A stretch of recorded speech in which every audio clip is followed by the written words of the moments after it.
and welcome to Thursday Talks with me, Susanna Kay, and my guest today, Corey Leger. I hope you enjoyed. We have our new first time using the countdown timer, so hopefully that helps give you a chance to hop on and get the video running so it doesn't cut off the beginning at all. I would love to hear how you feel about that, how it worked for you. But the more important thing is we are here with Corey Leger. She is this pretty amazing person that I met. She is a creativity coach, an actor, a filmmaker, and the author of The Actor's Life Planner. Now, if you're not an actor, that is okay. This is actually such a cool planner that it is amazing for all the creative types and people with strange schedules, but night owls, all you people. So I wanted to bring her on because I think that you are going to absolutely love what she has to say. And she's got some really cool ideas about turning some of your brainstormed ideas into actual goals or making them work, things like that. So without delaying this any further, I want to introduce you to Corey Leger. Hi, Corey. Hi, thank you so much for having me. And thank you to everyone who's streaming live or watching the replay. It's so great to be here. Awesome. So, one of the things that I really liked, so just so you know, I got to chat with Corey before when I was trying to find, good guests for the sessions. And one of the things with Corey that really struck me was being an actor and a creative. She has such a varied schedule. So she created a planner that actually works for whatever your schedule is, whether you're a night owl, a daytime person, if your days change every day. And she's kind of a master at managing that days that don't look the same. So I wanted to bring her on for that. I also asked you in the chat to let me know if is your schedule consistent or does it vary each day? Because we are going to talk a bit about that today. And if we have a lot of people who have a variable schedule, then we'll dive even deeper into that. So Jana already says it varies. Yeah, absolutely. So Corey, tell me a little bit about, how you came into this, what was your problem that you decided that you needed to figure out this new way of scheduling? Yeah, absolutely. So as an actor, as a creative, my days never looked the same. I did not work in a 9 to 5. I still don't. I've been an entrepreneur since the day I started working professionally. And entrepreneur life, artistic life, it is not fit that corporate structure of 9 to 5. We're in, we're out. Here's what we're getting done during the day. Then throw on top of that parenthood and juggling multiple day jobs and all of these things. It was like every single day looked totally different. It still does to this day. I was talking to somebody yesterday. I'm like, what day is it? Like my kids were off Monday, they're off tomorrow. What is happening? What is today? And so a typical planner didn't work for me. And it doesn't work for a lot of creatives, for a lot of entrepreneurs, because 9 to 5, having that be the time that we're allowed to plan within is so unrealistic. I remember working, there was a time when I worked from 5 a.m. to 9 a.m. And then the middle of my day was like my time. And then I worked from 6 p.m. to like 11 p.m. And I'm like, literally, all of these planners don't cover the hours I'm working. Like, they stop at like 8 p.m. if you're lucky, right? right. And they start at like 8 or 9 a.m. And I'm like, if you have any kind of morning job, forget it. Like it's not there. It doesn't help you. And as an actor, on top of that, I would have overnight shoots that I couldn't accommodate for at all. A lot of my friends and fellow actors work, bartending or restaurant jobs that are till 2, 3, sometimes 4 o'clock in the morning. So it just, none of these planners allowed for that recognition of the hours in which we work, but also the need for a planner on the day-to-day basis, because there are days of the week, Saturdays and Sundays were my busiest days for a period of time. And a lot of traditional planners make Saturday and Sunday like tiny years of end. You're like, am I supposed to sit? Because that would be nice. And even if you're not using your planner just for your work, like Saturdays and Sundays are fun times, There I have a lot of things planned because I'm a social person. And you're telling me I need to like this makes me feel like I'm not allowed to have a social life either. Like, Yeah. why are we making these things so tiny? Or I'm not allowed to work on my creative projects during that time, or my creative projects don't matter because if you're working on it on the weekend, it's a hobby. And so it doesn't matter. That was the message it was sending. And so I knew I needed something different. And I knew that I wasn't the only one who needed something different because as the world evolves, as more and more people are entering entrepreneurship or prioritizing their creativity, or even with corporate jobs, if you will, the move towards remote work has also opened up people's flexibility and timing. And so I knew with this planner that I wanted it to be very adaptable. I'm not sure. I'd love to know from people who are watching, have you ever heard of bullet journaling? Because the inspiration for this planner kind of started there. For those that are not familiar with bullet journaling, it's like bare bones planning. So you're essentially creating your own planner in a blank empty notebook. A lot of times they're like the dotted notebooks, if you've seen those. And people can go so elaborate and so extreme and make them totally beautiful and stunning. Or you can go super bare bones, like here's the date, bullet, bullet, bullet, what I'm going to do, what I have going on today, next. And I started bullet journaling. You've heard of bullet journaling. It does. So, yes, exactly. I'm getting to that. A lot of work, right? So I'm an artistic person, so I found bullet journaling to be something that I could express my creativity in. And then it became a little obsessive, and I would spend like 5 hours on Sunday setting up 1 week because I needed to make it beautiful. And at various points in my life, that worked because I had the time to just have this creative expression time, and it kind of married my planning with some fun creative flow. But the more I got into my business, then I became a parent. Like as the responsibilities built more and more, it was not realistic for me to be spending hours and hours every Sunday planning out my week. But I loved the flexibility of a bullet journal, but I didn't like how much I needed to create every single week. So I wanted to create something that kind of fell in the middle between the two.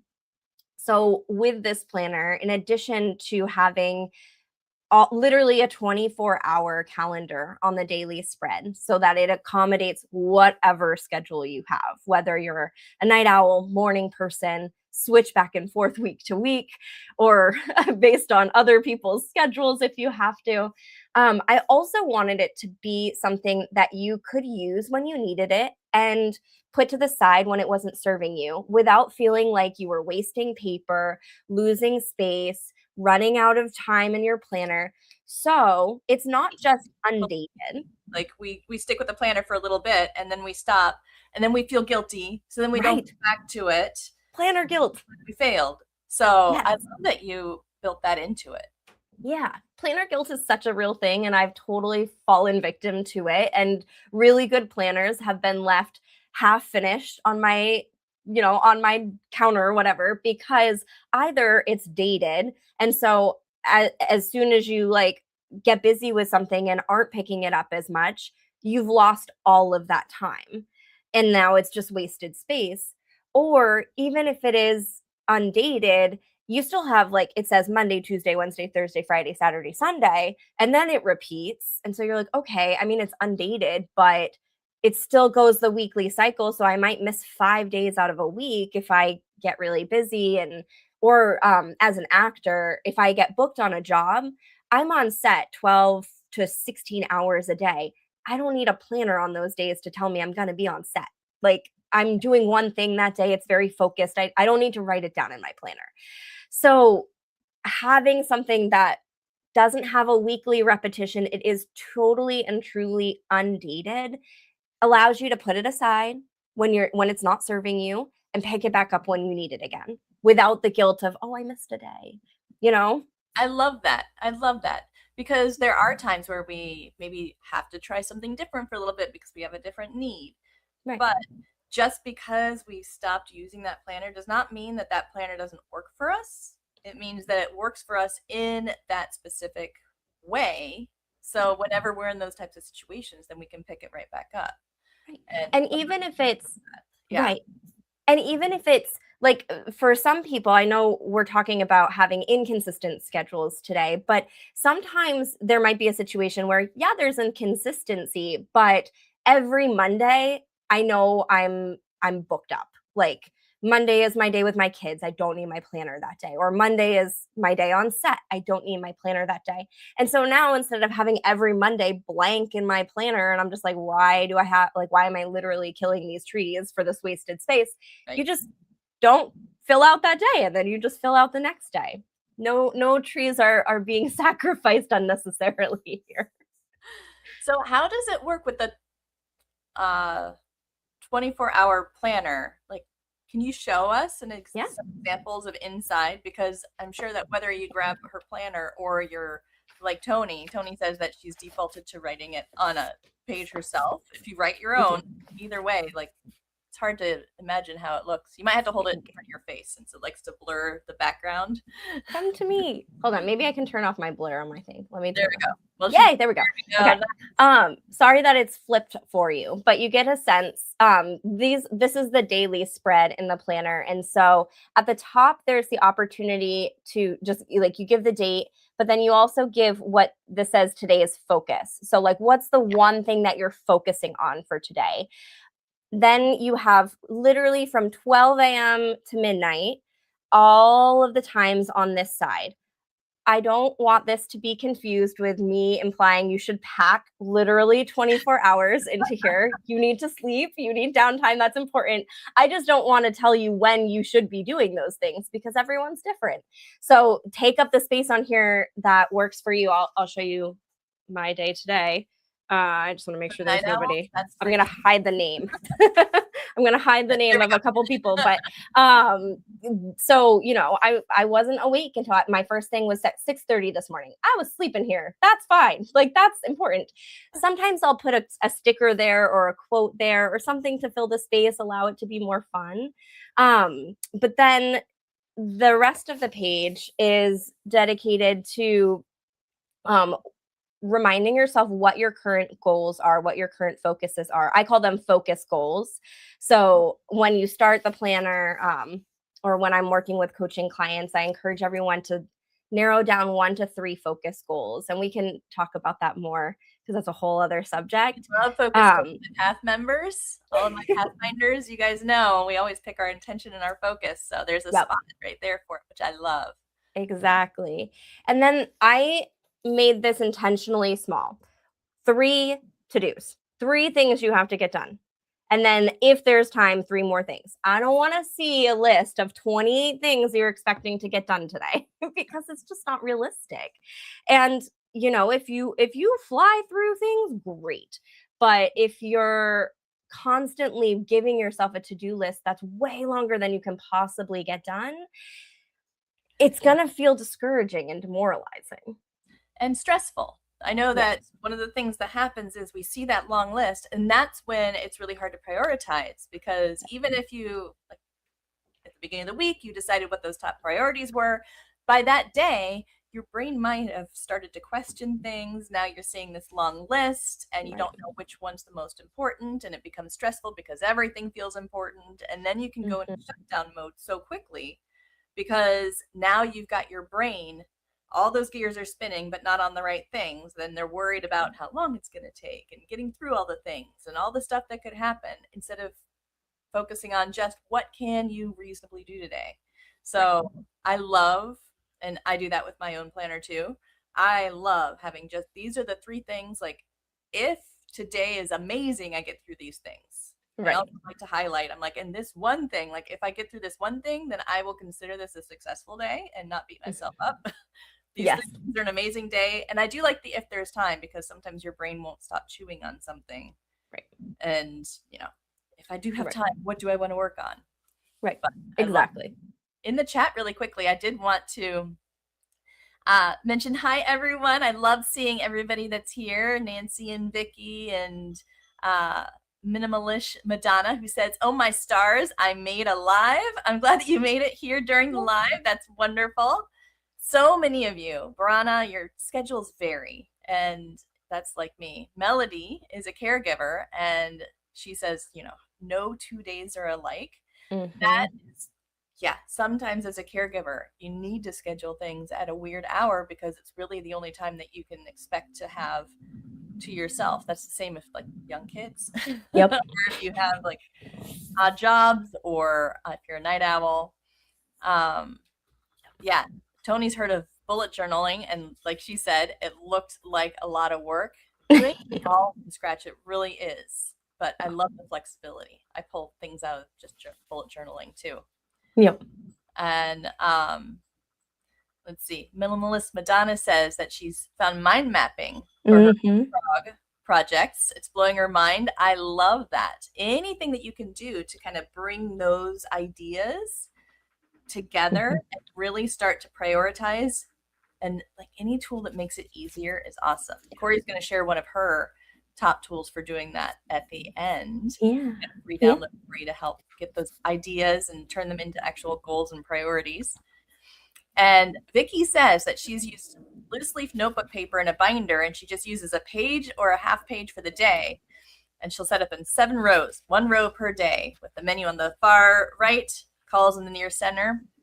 And yeah, and the nice thing is also with planners, like I like that your lines for the like schedule time Mhm. really nice and minimal. So if you did not want to block out your schedule, you could use that for your meal plan or Mhm. writing out your thoughts for the day or whatever you wanted to do, because there's a lot of times that I take a planner and I'll kind of use it for what I want it to be. Sometimes Exactly. Mhm. I might have stuff on that day, but sometimes I might want to do meal planning, or even, hey, if you don't wake up until like 8 a.m., 12 a.m. to 8 a.m., that could be your meal plan right Yeah, spot. exactly. So yeah, that's awesome. Vicky says If she definitely has planner guilt. She's bought the most expensive planners that did not work, especially with a caregiver. Yeah. Mhm. So Mhm. tell me, Corey, this is always the question that everybody wants to know. Do you only use a paper planner or do you also use your digital calendar? I know I'm a That's both a great person. question. How do Yes, you do it? both. I use both. I'm not gonna lie. But I use them very differently. My digital planner is for keeping track of all of my obligations. So, what are my meetings coming up? What events are happening? When's or not just obligations, but like big events. When are the vacations? Yeah. All these kinds of things that are planned far in advance and I need to keep track of. You have specific date and time for type of stuff, Exactly. deadlines. Exactly. It's especially in today's digital age when so many things are, you need the link to the Zoom meeting or the Microsoft like you need all of the links to all of the things and everybody sends you an invite and it allows you to just one click add it to your digital calendar. That's what I use my digital calendar for. I'm in there all the time, just like what's coming up, what do I have next? That's keeping track of things both in the day to day, but in the long term. It allows for that forward planning and forward visioning of what's to come. My daily planner is what grounds me every day. So I'll look at my digital calendar to know, okay, what's on the docket for tomorrow? Great. Here's what I've already committed to. Now, how do I make sure that I am still prioritizing those bigger picture, more important tasks that aren't built into my calendar? Because it's so easy nowadays when there's some like 8 million meetings all of the time.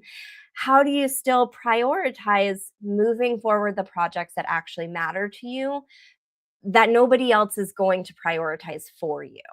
That's where this comes in because I'm constantly checking back into what my focus goals are.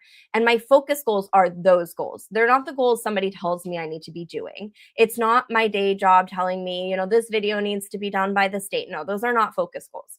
My focus goals are the things that are tied to my passions, the things that I feel really strongly about. and that nobody else is going to say are as important as I'm going to say. Yeah. So that's how I use my physical planner, is to recenter myself, slow down, connect with what's going on for the day, but more importantly, connect with the bigger vision of who I am becoming, and making sure that that exists in every single day. Yeah, absolutely. And there's something about paper. That's why I'm still both. And Yeah. I'm very similar to you, like the digital calendar. It's all my timed commitments. It's maybe my reminders, like, oh, pay the credit card today. Yep. All those types of things. Yeah. And it saves all the links and sometimes some notes about events. But when it comes down to actually planning my to-do list, that would fill up my daily calendar way too much and just stress me out. Like, I want my digital calendar to be where my body needs to be. Yes. And That's a then great way of putting it. planner, yeah. My paper is where, like, that's where my thoughts go. That's where I structure what my actual actions will be. And that's where my future success actually occurs, not in Yes. my digital calendar. And there's something about paper and physically interacting with it that connects us to it and makes it more intentional, which is so important. It's something that we lose out on if we're just digital, I think. And I love also that you have that focus, the daily focus goal, because with the Pathfinders, we do a week planning session every Monday. And one of the things that we do is we rewrite our focus goal for the week. On the top of every day, at the beginning of the day, we write today, the focus goal of the week is this. And that keeps that top of mind to help figure out what your priorities are. Exactly. Like you mentioned that you, like, pardon the thumbs up. It's Yay. Agreed. like it. Fireworks, who knows? But you mentioned that you then are able to use, oh, by the way, if you have any questions for Corey, feel free to ask in the chat. Yeah. We love questions. You mentioned that you sit down and you prioritize what your top 3 things to do are for the day. Would you mind giving us kind of a sneak peek into how you determine what your priorities are? Yeah. So I always try to have 1 to 3 focus goals that are like the big picture things that I'm working towards. I will say lately I've been trying to keep it to like 1, because 3, well, I have 2 small kids. I've got a 5-year-old and a 3-year-old, and there's a lot going on at home. So having 3 things on exactly as you plan it either. No. Right, exactly. So it helps me, and I'm an ideas person. I always have a million ideas going on, and so narrowing it down to 1 has always been really hard for me, because I'm like, well, I'm so excited about multiple things, right? And so I allow myself 3 to kind of keep in the viewfinder, if you will, but I try to have 1 that is like the top focus on at any given moment. And it's not that you have to completely finish that goal before you move on, but it's knowing, okay, at what milestone am I allowed to reassess and kind of decide, okay, does this stay my top focus, or is, now that we've reached this milestone, can it go a little bit more on the back burner, and does something else take, first chair, if you will? Excuse the mixed metaphors. My husband's a writer, so he'd be like, what are you doing? But so I will say it depends on the day. Some days my must-do tasks aren't tied to those focus goals, because that's just the day that it is. I have all these obligations, and I need to get something done, like submitting something to one of my clients that maybe it's not moving the needle on my goal, but it's something I have to do. It's something that needs to get done. Auditions for me. Your goal is to do taxes, but we have to Right. do taxes. So Exactly. Taxes was one of mine like 2 weeks ago. Yeah. It's not one that we're really excited about. It's not a goal besides right. Right. Yeah. But then it feels so great once it's done and you've got that weight off of your shoulders. Yes. Yeah. So every day is a little different in how I approach, what are the must-dos for the day. But I do always try to have at least one of them tie back into the focus for the week. If I don't have one that's tying into that focus for the week, that's a little bit of a red flag for me that it's not actually a focus. Like I'm not prioritizing it. And then that becomes a question of why? Why am I not prioritizing it? Is it truly that this week is just so overwhelming that maybe this wasn't the right week to focus on it and to acknowledge that and to state for myself, what am I prioritizing? Because sometimes you're prioritizing the right thing and you just need to give yourself a little bit of grace around that. So for example, like one day if let's say that I said I was going to finish I don't know, finish batching out YouTube content for the month. And then my kid gets sick and my kid's home from school and I don't get it done. Instead of beating myself up saying, "Oh, I was such a slacker, I put it off, blah, blah," if I give myself permission to say, "No, I prioritize taking care of my sick child," all of a sudden I'm like, "Oh, yeah, my priorities were 100% in the right spot, and I can give myself grace that that thing didn't happen, and I'll get to it tomorrow, or Yeah. I will get to it the next day." There's this like, I think some people are so like, "Don't procrastinate, it's blah, blah, blah." I'm like, "No, don't procrastinate unintentionally. Yeah. Be aware of what you're doing and take ownership of the actions you're doing because sometimes your procrastination was actually just you prioritizing the correct thing for your values as a human being. My mom duties are always going to take priority when my child is sick.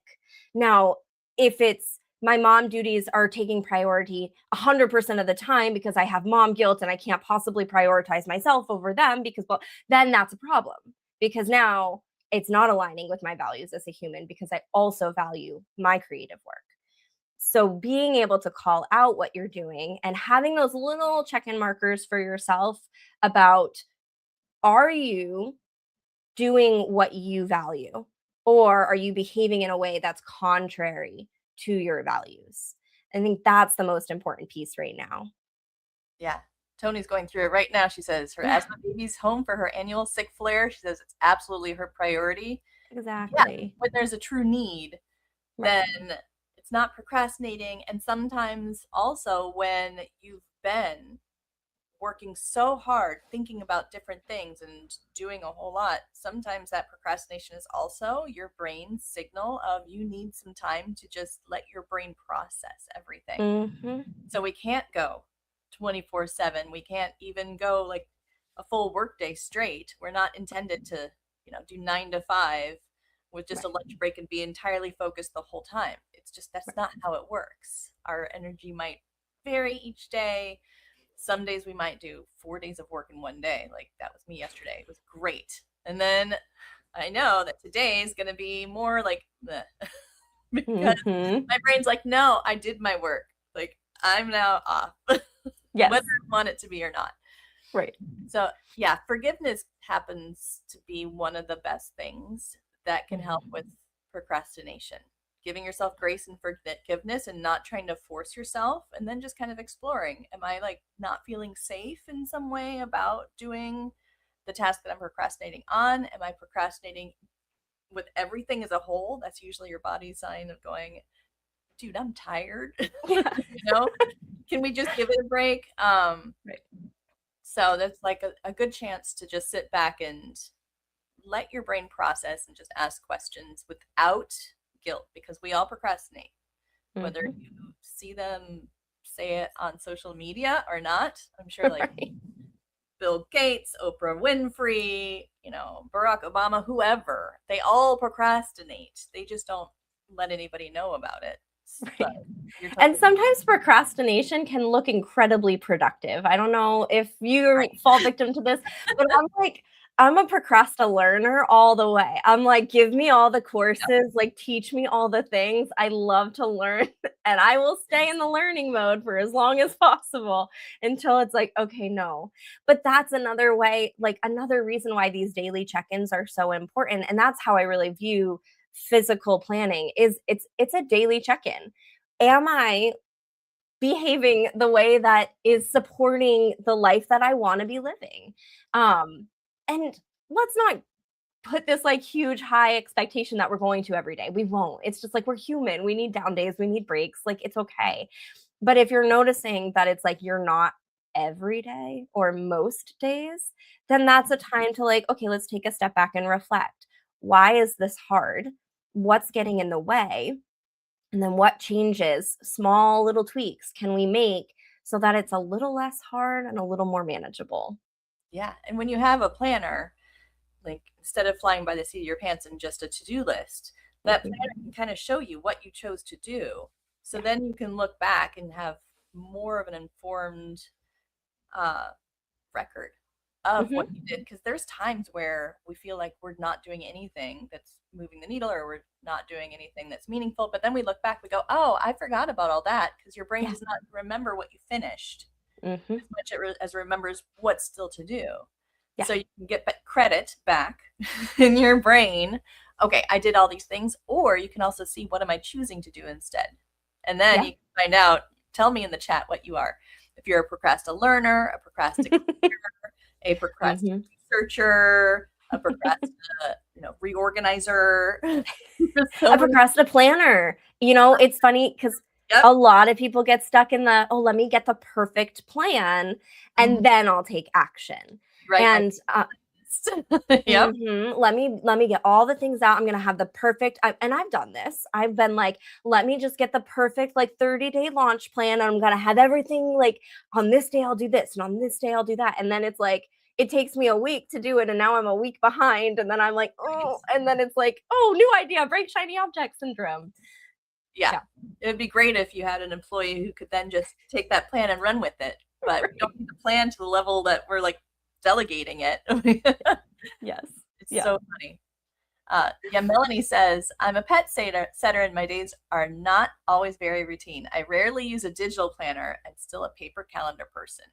Yeah, there's Mhm. something really nice about that paper. It helps our brains process things differently. Tony's a procrastinator learner and procrastinator planner. Yep. Yep. You're in good company, Tony. Let's see. Treyanne says, consistent but still difficult to manage. She says, it feels like there's never any time left after work. Yeah, and Mm. sometimes that's also a good thing to see, right? Yeah. Is how much time are you working, and are you getting that good balance of Mhm. what's in there for you? Yeah. Because that can burn us out so, so fast. Right. And I want to comment on that too, because if we're everybody in the chat, don't hate me, but I'm gonna just put it out there for a second. If you are waiting until after your work day, so at the end of the day, to prioritize yourself and your personal projects, creative projects, the side hustle that you're building so that you can leave that day job Even your by the downtime, I want to add. Like, yeah, or downtime. Exactly. Me time, self-care. If you're waiting until the end of the day to do that, you you might be so exhausted that it doesn't happen, because we make so many decisions every day, thousands and thousands of decisions that we're not even aware of, that by the end of the day, you're reaching decision fatigue. And so, if you are trying to then activate that for yourself at the end of the day, I'm only speaking to those who are doing this and then they're having trouble with it, because some people thrive. My husband is a night person. He is most creative at night. It works for him. Great. It does not work for me. I have to get up early, before my kids get up, before my family gets up, and I call it my brave hour. It's when I haven't made a million decisions during the day, so I'm inspired and I'm excited, and I'm less impeded by like all of the other things that have happened during the day that kind of just like wear you down. Um I find I'm so much braver in the morning. I send the emails that I'm afraid to send in the afternoon, and I just find that because I have not depleted my decisions for the day yet, I can move through things with more alignment, more intention, and faster. And it's such a beautiful way to start the day too, because you already feel like you've lived authentically and the day hasn't even started. Yeah. And it's so true. I'm probably going to mess this up. I think it was Brian Tracy, correct me if I'm wrong, who has the Eat That Frog. Um, Oh, I know yeah. somebody in the chat is going to either confirm or correct me. So please correct me if I'm wrong. But there's a whole book, Eat That Frog, and it talks about doing those really like the big, ugly, warty, toady type of tasks first thing in your day, because that's when we still have our full like well of willpower. And if you don't do it first thing in the day, then a lot of times your brain like adds warts throughout the day to this toad and makes it bigger and scarier and less likely to happen because Right. our brain builds it up, and then we just spend the whole day dreading this task instead of just do it. And then if you do it first thing, and I love you call it the brave hour, but if you do it first thing, then Yeah. the rest of your day is set up for success because you already did your hardest thing and you conquered it. So the rest feels super easy. So it's Mhm. brilliant what you do. I love that. Hmm. Really quickly in the chat, Yeah. I wish we had like 20 hours. There's so many great things going on in the chat. So Hi, Catherine, Catherine. I'm a procrastinator for sure. What suggestions do y'all have for underestimating the amount of time a task is going to take? I feel like every task always has so many unforeseen subtasks. Yeah. That is a perfect topic. I will have to do that on another Thursday talk because we Mhm. don't have time today, but it's such a good one. One really Catherine, yeah, oh, well, I'll talk about it too.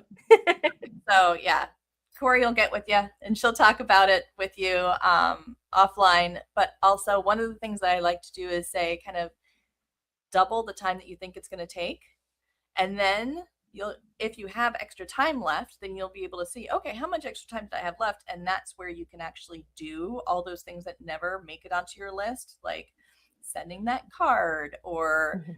relabeling that file folder. So that gives you some free time, but also that gives your brain, it's like a training of Mhm. expecting things to take longer. Most of the time, they're actually going to take about twice what you think if you're finding that you're always hitting that all those subtasks. Mhm. And then you can also use AI. Tell AI what the project is and some of the details and say, will you break this down into all the tasks and give me a time estimate? And it's going to help you kind of get really close to how long that can take. And it'll give you all those little micro steps that you might have forgotten are going to happen. Mhm. So, two really quick cheats right there. But that's a good one for an entire Thursday talk. Christine says delegating work and duties is another way of easing stress in a chaotic situation. Mhm. Absolutely. If you can Mhm. delegate something, do it. Not all of us can. You know, if you're retired or at home on your own and working, you can't always delegate as easily. There are some ways to delegate. I mean, using AI, using VAs. Yeah, can I comment on that too briefly? Yeah. Yeah. Also, we think of delegation as an option, but also there's delete. So if nobody should be doing it, just take it off your to-do list. It's off, like, don't do it. And then automation. So if there's anything that you don't need a person to do, setting up recurring subscriptions, anything that can be automated so that it's off of your brain, those are two other, like, I would put those above delegate. So delete first, then like I think somebody say eliminate, automate, delegate. I love it. Yeah. Yes. So, so good. Tracy says, I always wait to the end of the day to exercise, which rarely happens as I'm Mhm. exhausted. Yeah, that power hour can be a really good time to just get in, even if it's a short exercise period, Yeah. maybe even 15 minutes. That at least gets your blood pumping, and then you feel so good that you actually knock that out. And you can always exercise more later if you find time. But Yeah. yeah, I can't go on I can't read all of these out there on the screen if you want to watch the replay. But yeah, Trayan says that's true. I'm braver early in the morning, right? Yeah. And some of you are braver as night owls at night. Yeah. If that's you, then sometimes do your biggest, nastiest toad at night before the next day. Mhm. So, but think about it as the next day's task. Because if Mhm. you do that, then you've started off the next day with that task already done in your brain instead of thinking that you're ending the day with it and just building up to it. Right. So kind of do pre-work at midnight and that can help. Yeah, absolutely. So many good ones. One last one, Silk Flowers, Glitter and Glamour. I use paper planners. You should see how crowded it gets. I use the small planner that you were talking about earlier. Love that. I see something as lightweight and fits in my pocketbook. Mm-hmm. Yeah, it's so important to like try out planners.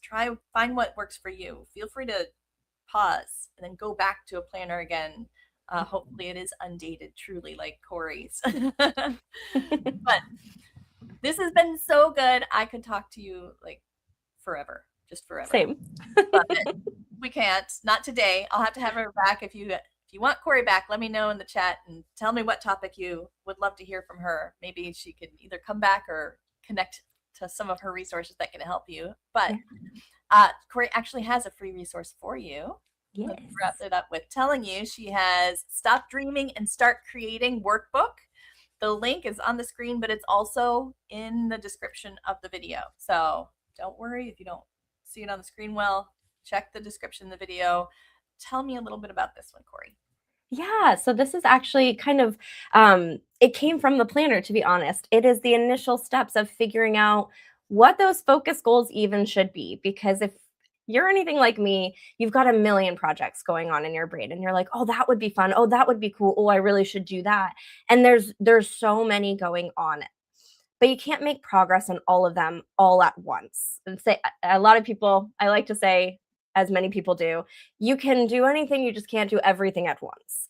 So this workbook is designed to help you brain dump all of those ideas and then narrow down to 1 to 3 that you're actually going to focus on in the here and now. And then really breaking it down into actionable steps. So what is the goal? Let's get really specific. It's not I want to be happier, let's get clarity around what it is we're even working towards and what are the steps we can take to get there. And there's a lot of like extra tips and prompts and helpful guides to help you walk through that process. That is awesome. That's always like that's part of the hardest part, right? Mm-hmm. Kind of just distilling all of the ideas and information into something that you could take action on instead of just dreaming about it. Mm-hmm. Well, we have several people in the chat who love Corey. I'm not the only one. I knew it. Tony says, bring Corey back. A full podcast series with you too. I love it. Love it. Melody says, yes, please have Corey back. Well, I will work on that. But in the meantime, Corey, can you tell them where they can connect with you and get more of your great information and stuff? Yes, absolutely. Please connect with me. It was so lovely being here with you all today. My website is Act and Creatives, and that's also my handle on all social media platforms. I'm mostly on Instagram, and I am one of my big scary focus goals right now is starting my YouTube channel. So if you come follow me, I'd really appreciate it over at Act and Creatives. I had a goal this week of reaching 50 so I could unlock lives, and I did it. We've surpassed. So I'd love to have you join us over there. I'm excited to start bringing some content for all of the creatives that are here. Awesome. I love it. Yes, please go support Corey. Get those subscribe numbers up for her on her YouTube channel. All those links are also in the description. If you want to find out more resources from me, including a bunch of free resources, check out the Susanna K store. Just go to susannak.com, then click on the store, and we have the action file guide for free. You can build your own action file to handle all of the mail and incoming papers and active papers that you have in one place. Super, super easy, so you can kick the piles. So check that out and more in my store. Coming up next week, it's just me. Solo, no guest. It is the perfectionism trap. Why done is better than perfect, but it's not going to be what you think it is. So I'm sure that you've heard that phrase before. We're going to take a different spin on it and give you some ways that you can actually succeed at getting more things done and stepping back from the perfectionism without ditching doing things well, because we still want to do things right and in a nice way, right? So that's next week, next Thursday, 11 a.m. And thank you so much. Thank you, Corey. Everybody's loving you. I love you too. Thank you all so much for being here. Go check out Corey, and I will see you all next week. Have a great day. I love you. Mwah. Bye now.